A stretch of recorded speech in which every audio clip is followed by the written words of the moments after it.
Hello and welcome to Smartkarma's corporate webinar. I'm Sanam Nanwani from Smartkarma. This week we are hosting IREIT Global. We are glad to have with us CEO Louis Destienne-Durf. We will start the webinar with Louis walking us through a company presentation, after which he will engage in a fireside chat with Smartkarma insight provider Jesus Rodrigue Aguilar. We are taking live Q&A, so I would like to request our attendees to post your questions in the Q&A tab at the bottom of your screen. During the webinar, we will also share some links on how you can connect with IREIT Global and read more research by Jesus. So please keep a lookout for messages in the chat box. I now hand it over to Louis to walk us through the short company presentation. Louis, please. Hey, thanks, Salam. Good afternoon, everyone. Thanks for having IREIT on the webinar today. It's a real pleasure for us, and I speak really on behalf of the team. So let's start with the presentation. We're going to spend maybe 10 minutes, going through this presentation, and then let's go with the Q&A. So I will share some slides.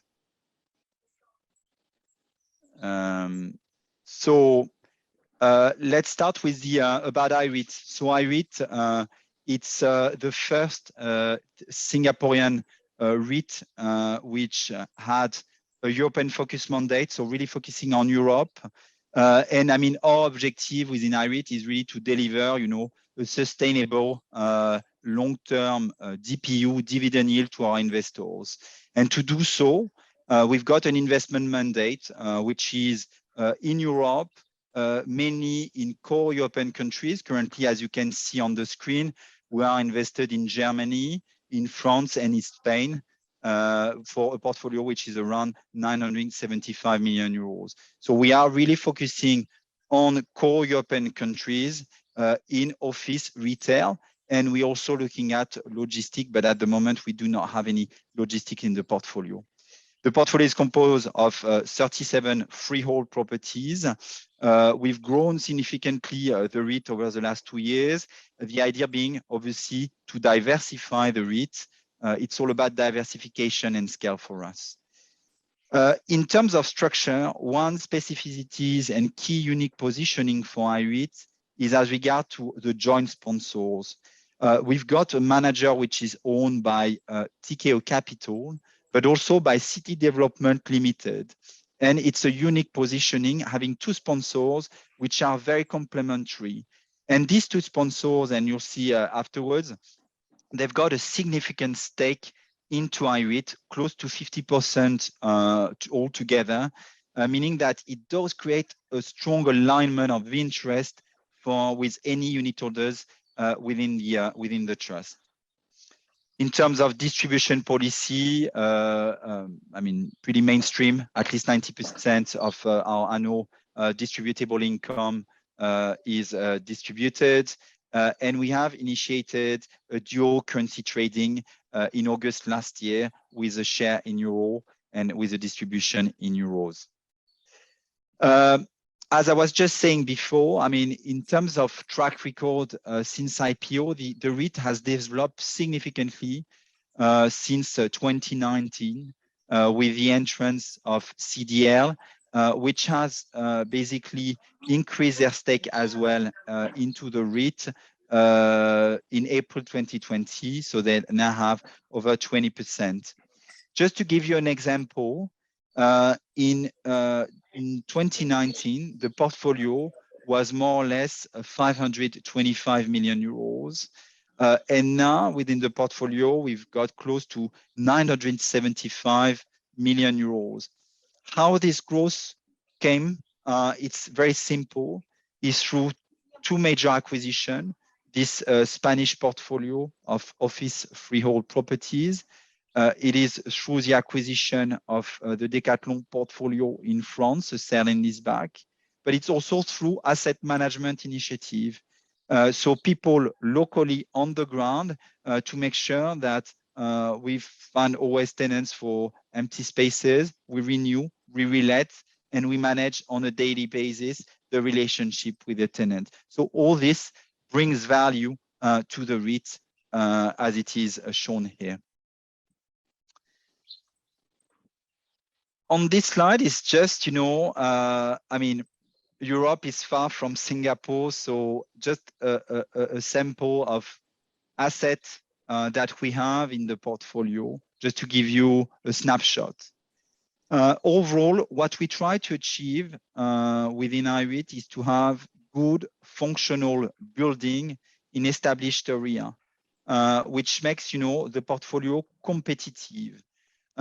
We are in established location, established cities in Frankfurt, in Munich, in Bonn, Berlin, Barcelona, Madrid, just as an example.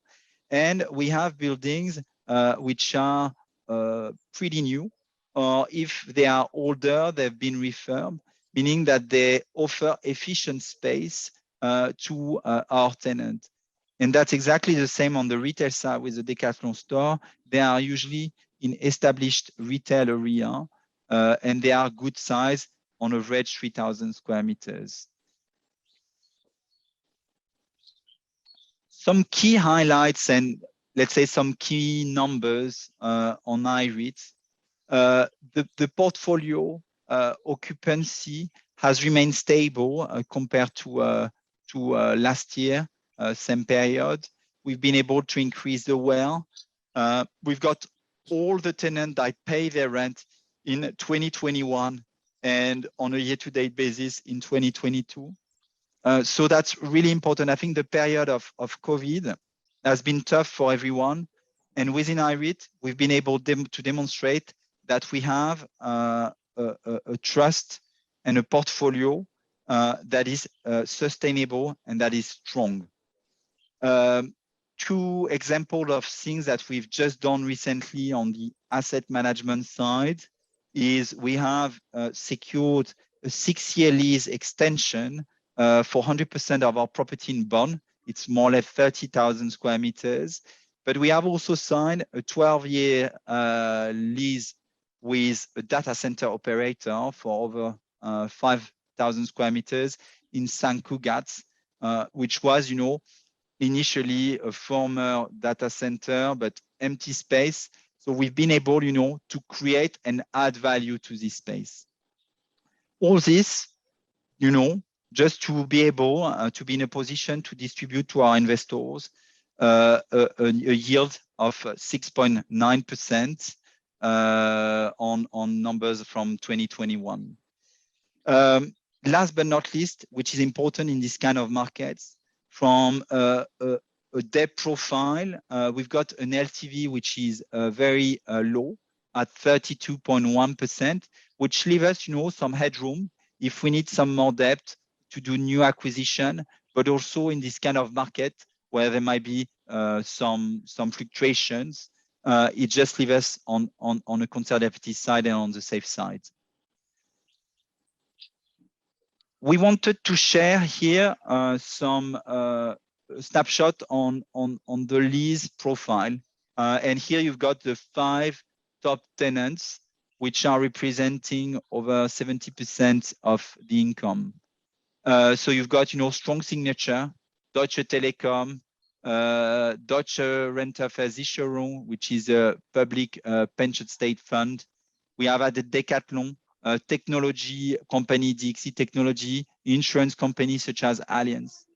And thanks to, all the asset management that has been performed since the beginning of the year, for instance, we've been able, to have push over 50% of the lease expiry profile after 2027. Some trading stats here on the share. The first message for you here is that IREIT's unit at this stage remain attractive. We've got circa 22% discount to NAV currently. Second message is on the trading or traded volume, which is pretty healthy. We have increased as well the traded volume compared to 2 years ago, same period, by over 23%. And we have, if you look at on an historical basis, we have been able to maintain a DPU around 7%.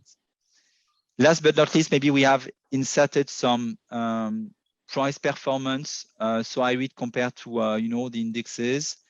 I think what is interesting is to show how IREIT has been resilient compared to the other indices, either Singaporean one, but more especially the European one. So one thing which is also important for us, is to get a good analyst coverage. So now we have 4 research houses which are covering the share, including DBS, KGI, Philips Securities, and RHB Bank. All of them with buy or outperform recommendation. So that's additional information you can get on the REITs and some additional views. So that's the last slide, and has a wrap up, and then we can discuss that in greater details in a few minutes. But again, I think we consider that IREIT is an interesting and attractive investment opportunity because you've got a dividend yield which is attractive. We have a stable and predictable recurring income thanks to good signature. We've got access to continental Europe with the investment into core European countries. And this is thanks to the unique positioning of IREIT with 2 sponsors, including TKO Capital, which is on the ground in Europe and on which we are leveraging. And they help us as well to do the discussion and the sourcing of all the new opportunities for the REIT. So I will stop here for now, and I will hand it over back to Smartkarma. Thanks for your time.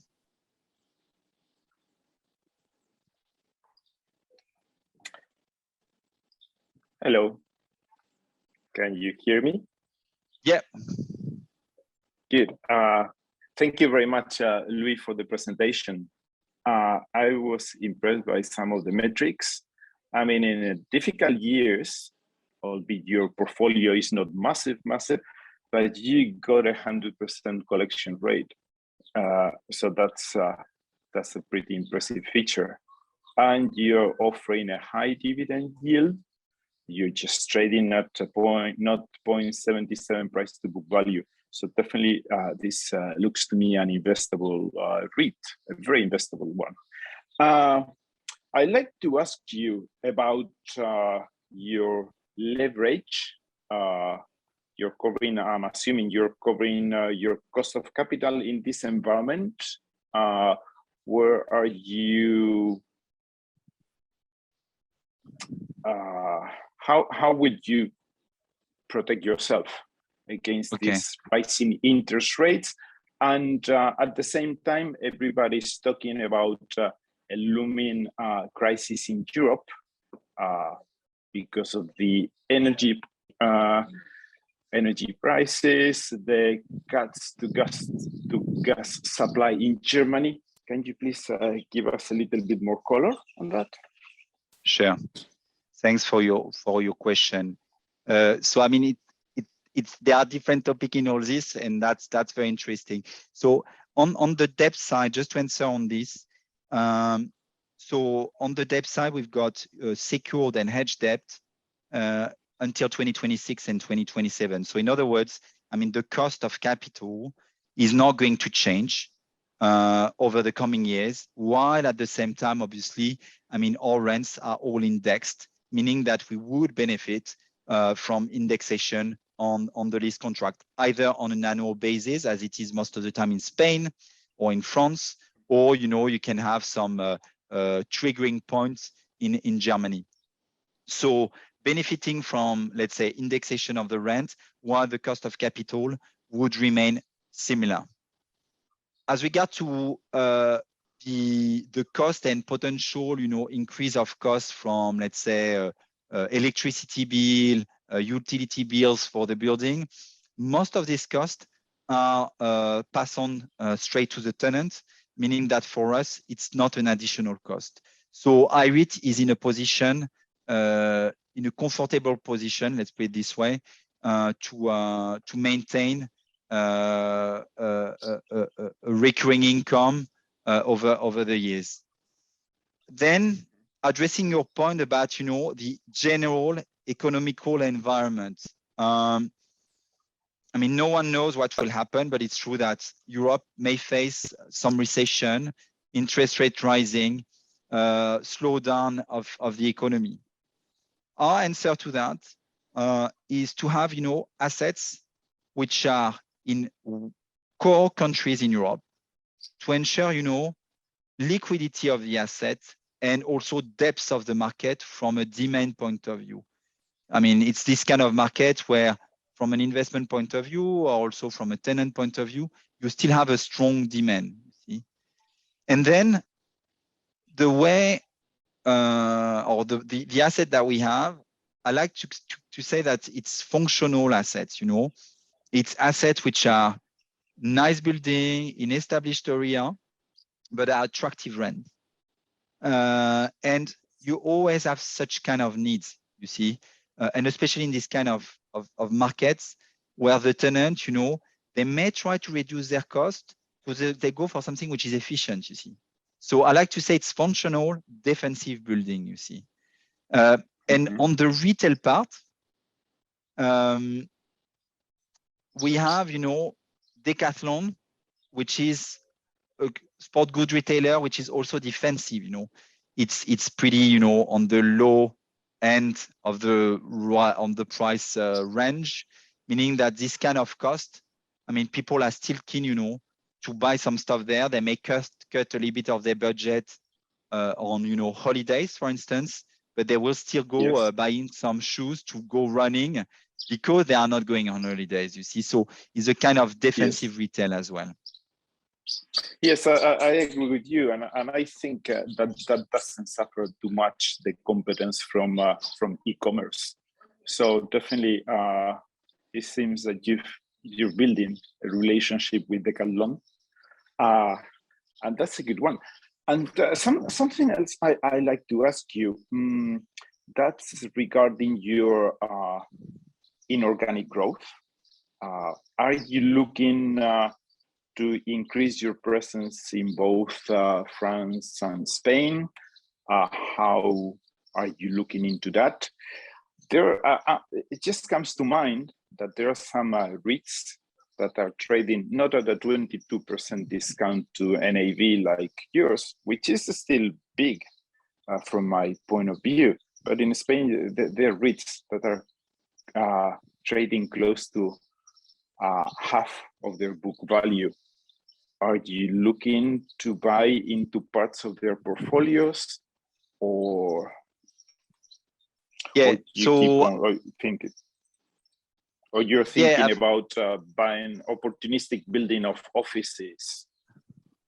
I think. I mean, there's, no matter how we want to grow it, I think there's a strong willingness to continue growing the REIT, and just because diversification is key. What is really important for us, is to deliver performance.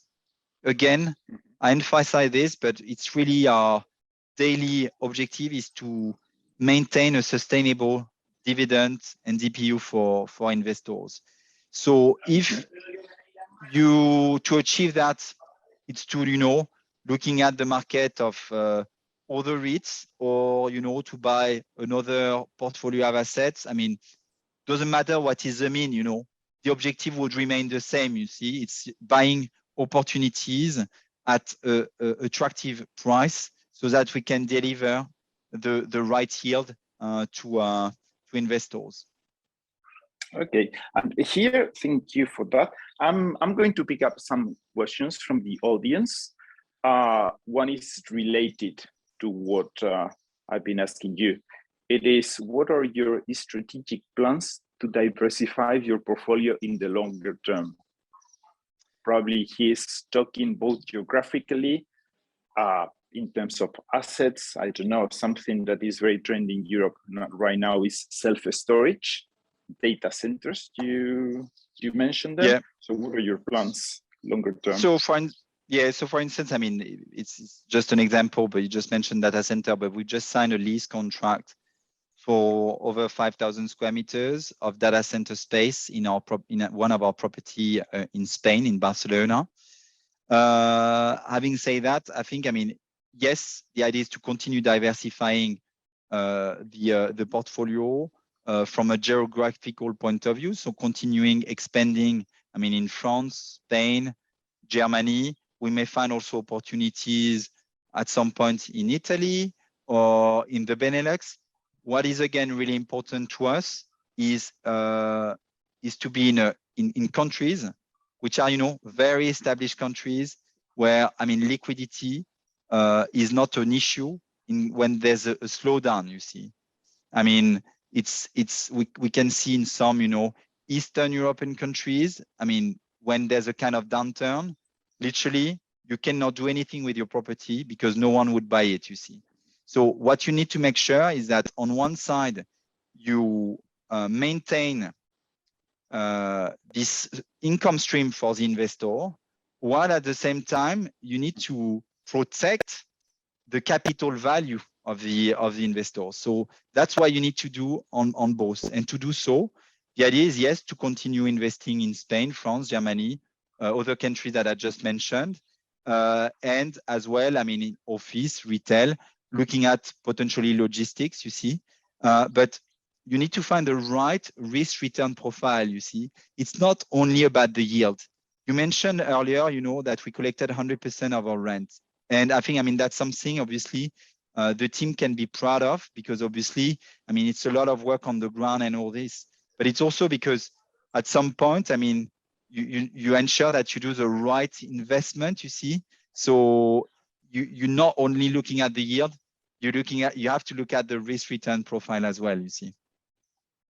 Yes, and in that sense, I think you're probably feeling relieved because we've been covering here in Smartkarma some special situations, acquisitions of REITs in Eastern Europe.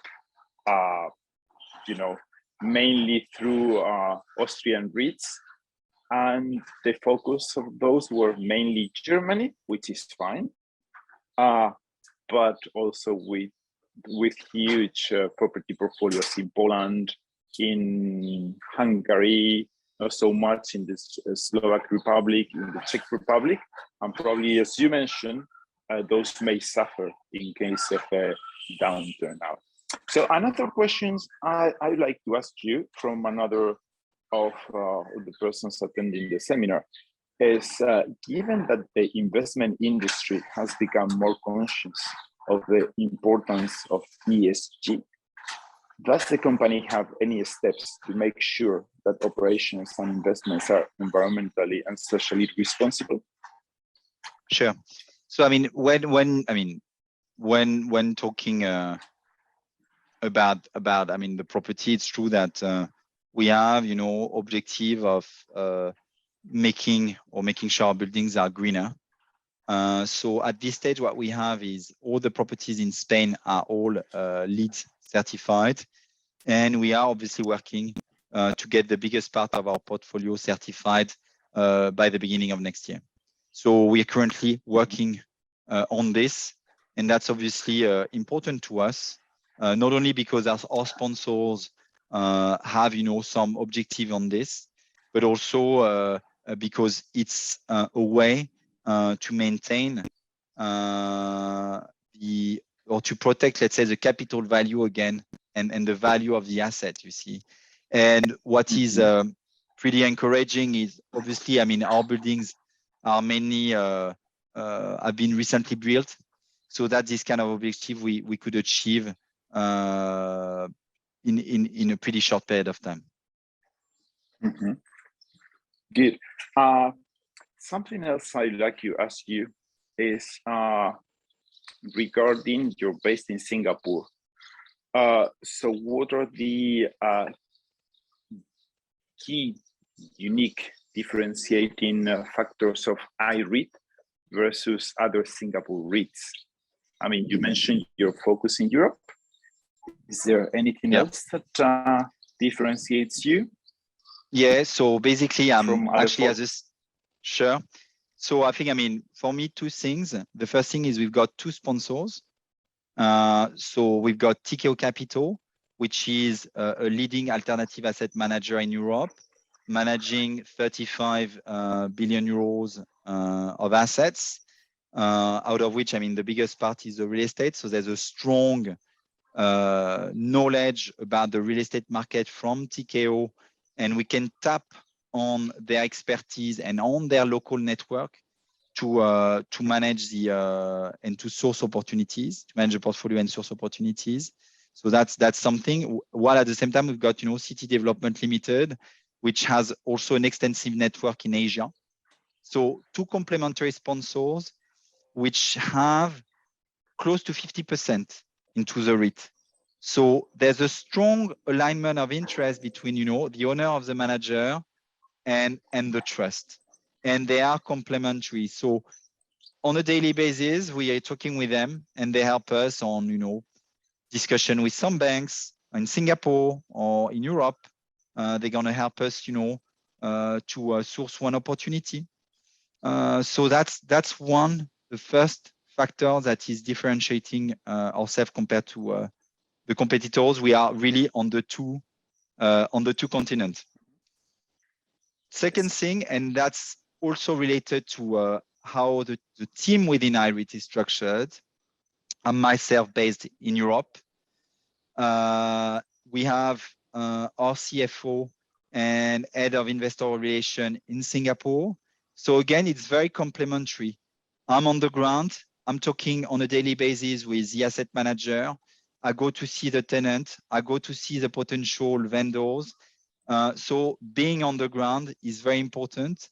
And there's a freed, work and between the team, because we are used to it, traveling and back and forth with Singapore. But at the end, it's one team, but which is sitting on two continents, but it is one IREIT team within on these two continents. So that does help to manage properly the portfolio. Mm-hmm. Yes. Something that is being asked by another person attending the seminar is regarding your dividend rates or dividend yields. I guess you're distributing now north of a 7% yield, which is, well, I mean, itself protects against any inflation rate now in Europe, which have picked up like massively. Do you have a target rate in the going forward of dividend, or are you committing to a progressive dividend, or what is your interest? Your dividend policy? There's no kind of target, you see. I think, I mean, again, what is important to us is to maintain, a sustainable dividend, and a dividend that, is in line with the risk which are taken, you see. So I think for me, it's really difficult, to set a kind of dividend yield without, looking at the other part of the equation, which is what are you buying, you see. So we've been able historically to maintain this dividend. Yes. And I think that's the only thing that I can say, you see, but we don't have any specific target as regard to the dividend yield. Okay, interesting. Then something else, some other question is, some of it you've covered it, is regarding the energy costs. So there you mentioned that you're protecting yourself basically by acquiring recently built buildings which are a lot more energy efficient. And the second part of this question is, what is the impact of rising inflation? I guess you mentioned that that most of your contracts in both France and Spain are inflation protected. Is there something else you'd like to mention regarding the massive inflation coming, or? No, I think, real estate is very simple. So you just collect the rents, brick and mortar. But as you said, obviously it's we've got our rent which are indexed.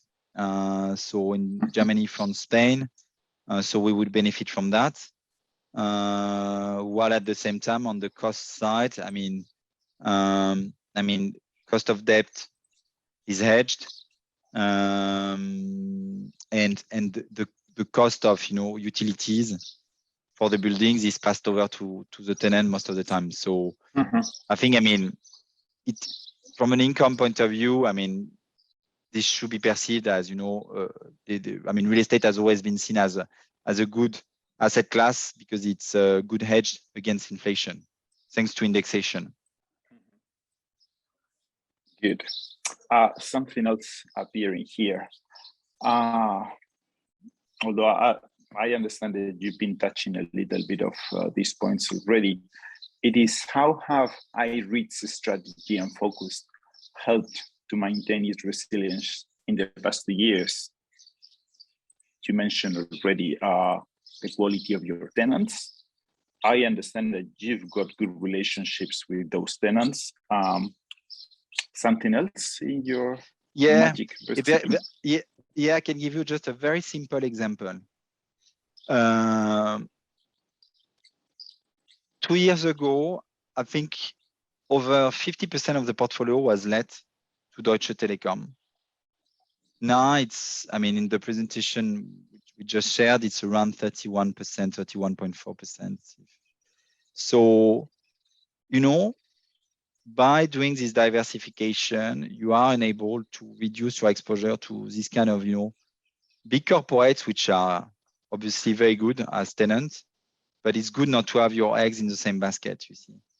And especially, this kind of corporates, they decided to reduce their space in Münster, for instance. So what we have found a new tenant for this space, while at the same time, they have extended in Bonn, you see. So that's just an example to tell you that that's what we're achieving on the ground, is being able to increase the exposure to new tenants through new acquisition, but also through asset management by letting some space that they vacate to other tenants. So that's something very important to us, and especially in this kind of market where big corporates they may tend to reduce their space.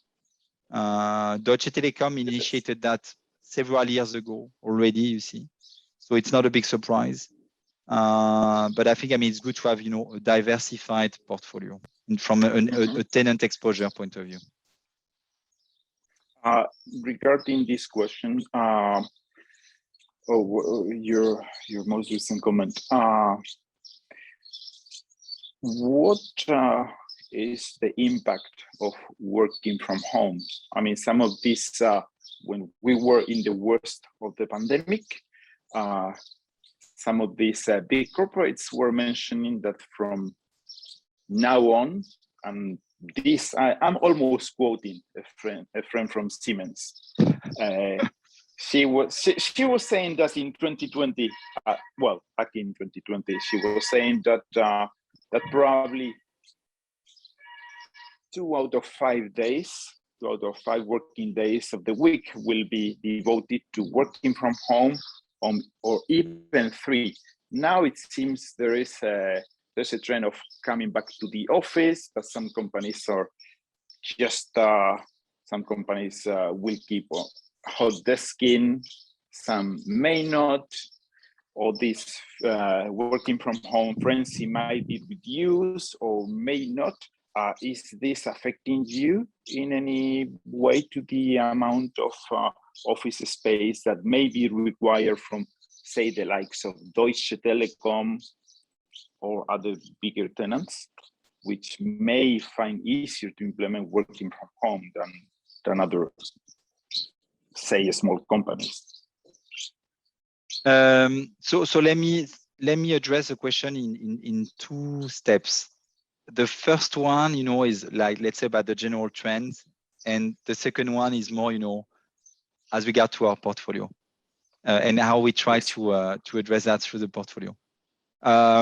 So in terms of general trends, I think, we are in a friction period, in a period where things are adjusting.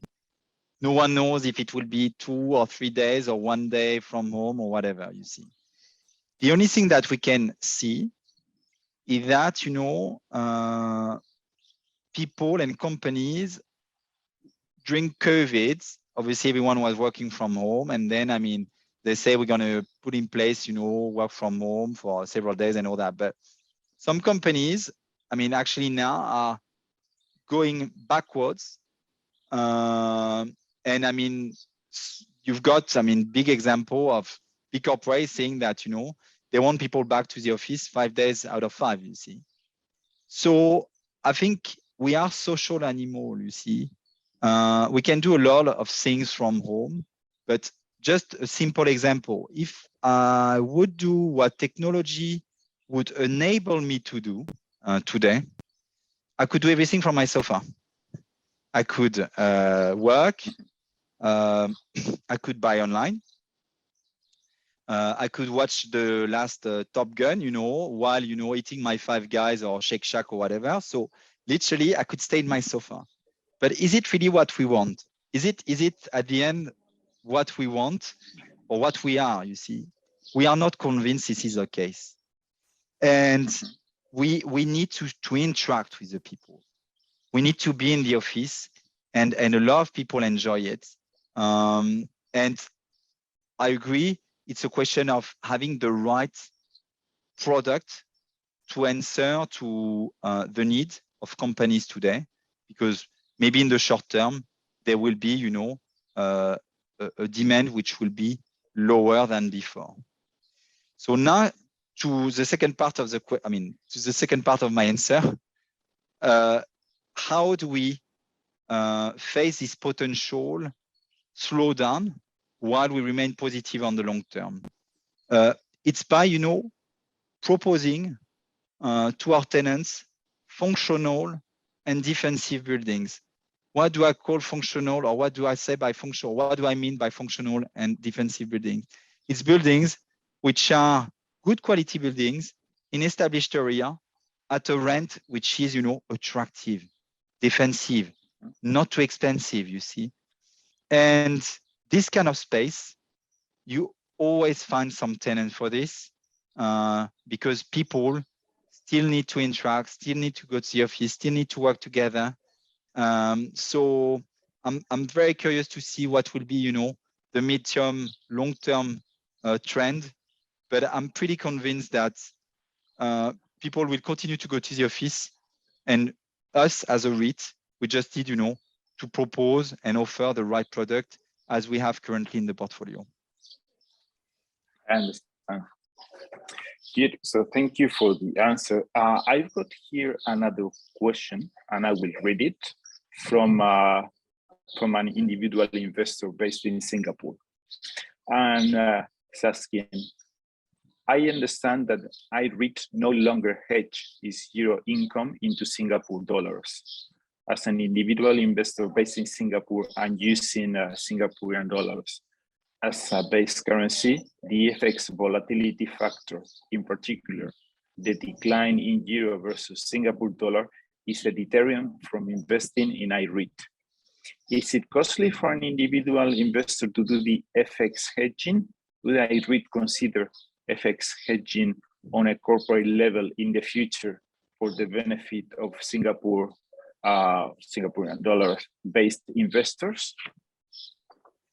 Okay, so that's a good question. The first thing that I would say is, obviously it's deteriorating now, but then, you need to look at, the long-term trend. It's important not to look at only, short-term trends. That's the first thing I would say. Second thing is obviously hedging now, is we decided not this to be managed on the responsibility of IREIT, but it's each investor who decide what he wants to do, you see. And I think, I mean, that's some flexibility we wanted to bring to the investors, because some of them, I mean, ask for it. So now, I mean, I cannot speak on behalf of I mean, the bank, if there's a depository bank, or I mean, where this investor has his account.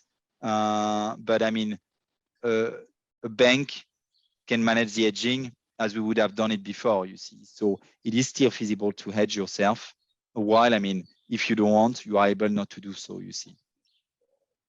Mm-hmm. Good. Some other questions I've got here is regarding the longer term plans for IREIT. You've been touching a little bit of that, but maybe you can give us a little bit more color. Okay, we are ambitious. Okay, so I mean, the REIT, as I said, in 2019, the REIT was close to 500 million. You see, now we're close to €1 billion. You see, so, and we've been able to do 2 capital increase during COVID that have been oversubscribed. We've got 2 strong sponsors which are complementary. So the idea is to continue to grow, but grow in an intelligent way. So I think there's no way for us, you know, to compromise on the performance. Performance for the investor is the most important, you see, and the performance goes through active asset management, managing the asset on a daily basis, while looking at interesting opportunities. You mentioned earlier, you know, REITs which we are trading with like close to 50% discount. I mean, it's, you know, screening the market to make sure you can find opportunities that make sense for us. So that's what I can say. You see, it's we've been able to be pretty active in a very tough environment without compromising on the performance. We'll continue, and that's our target to do so in the coming months and years. So I understand your joint sponsors will continue to supply capital and will continue to take part in capital increases. I hope, but I mean, I cannot talk on their behalf, but no, I cannot talk on their behalf, obviously, but so far, I mean, they've been very supportive, you see. Yeah. Good. Maybe a final question, because I think we are reaching towards the end. What is the impact of rising interest rates on IREIT's distribution? So I think I link that, you know, to inflation in a way. But I mean, on the cost of debt, obviously nothing is changing, as we said earlier. We hedged. So I mean, rent, I mean, related to inflation are supposed to increase, obviously, with indexation mechanism. But I mean, nothing to expect in terms of additional cost, or I mean, it will be, you know, on a marginal basis as we get to interest rate increase. Good. So let me see, we've got any other questions? No, I think that's all the questions we've got from the audience. Is there a closing remark you may want to add, other than your longer terms that you just mentioned? No, I mean, just to thank you for your time, for your question. It's a pleasure, you know, to have the opportunity each time to interact with analysts, with investors, with potential investors, and I mean, we've been very active over the last 2-3 years, and we're here, you know, to discuss with each of you. I mean, that's something that we really like to do on a regular basis. So don't hesitate to reach out. We're here. We like to talk about what we are doing, what we are seeing on the ground. Real estate is a local business with local experts. So really keen to do that in the short term with any people who are keen to do so. Good. So I'm looking forward to discuss your achievements in a year from now. Likewise. Good. I think I'll hand it over to Robalyn. Thanks, Jesus. Thank you, Luis. Thank you, Jesus, for some very interesting questions. Also, a big thanks to Louis for a detailed insight into IREIT Global, the challenges in the real estate sector, and opportunity for IREIT. I would also like to thank our attendees who joined the session live and asked very relevant questions. With this, I would like to wrap up this week's corporate webinar. Thank you again and have a great week ahead, everyone. Thank you. Thank you. Thank you. Bye all. Bye-bye.